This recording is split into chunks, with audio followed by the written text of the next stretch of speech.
Zimbabwe, officially the Republic of Zimbabwe, is a landlocked country in southern Africa, between the Zambezi and Limpopo rivers, bordered by South Africa to the south, Botswana to the southwest, Zambia to the north, and Mozambique to the east. The capital and largest city is Harare, and the second largest is Bulawayo. A country of roughly 15 million people as per 2022 census, Zimbabwe's largest ethnic group are the Shona, who make up 80% of the population, followed by the Northern Ndebele and other smaller minorities. Zimbabwe has 16 official languages, with English, Shona, and Ndebele the most common. Zimbabwe is a member of the United Nations, the Southern African Development Community, the African Union, and the Common Market for Eastern and Southern Africa.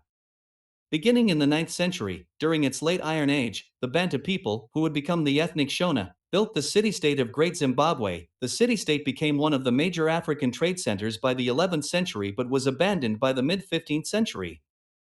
From there, the Kingdom of Zimbabwe was established, followed by the Rosvi and Mutapa empires. The British South Africa Company of Cecil Rhodes demarcated the Rhodesia region in 1890 when they conquered Mashonaland and later in 1893 Matabeleland after the First Matabele War. Company rule ended in 1923 with the establishment of Southern Rhodesia as a self-governing British colony.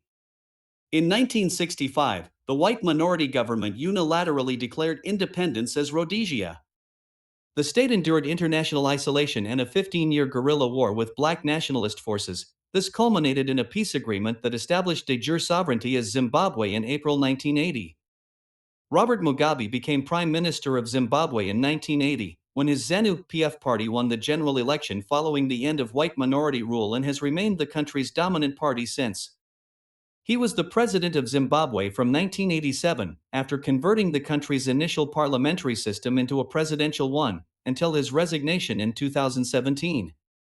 Under Mugabe's authoritarian regime, the state security apparatus dominated the country and was responsible for widespread human rights violations. From 1997 to 2008, the economy experienced consistent decline, and in the latter years, hyperinflation, though it has since seen rapid growth after the use of currencies other than the Zimbabwean dollar was permitted. In 2017, in the wake of over a year of protests against his government as well as Zimbabwe's rapidly declining economy, a coup d'etat resulted in Mugabe's resignation. Emmerson Mnangagwa has since served as Zimbabwe's president.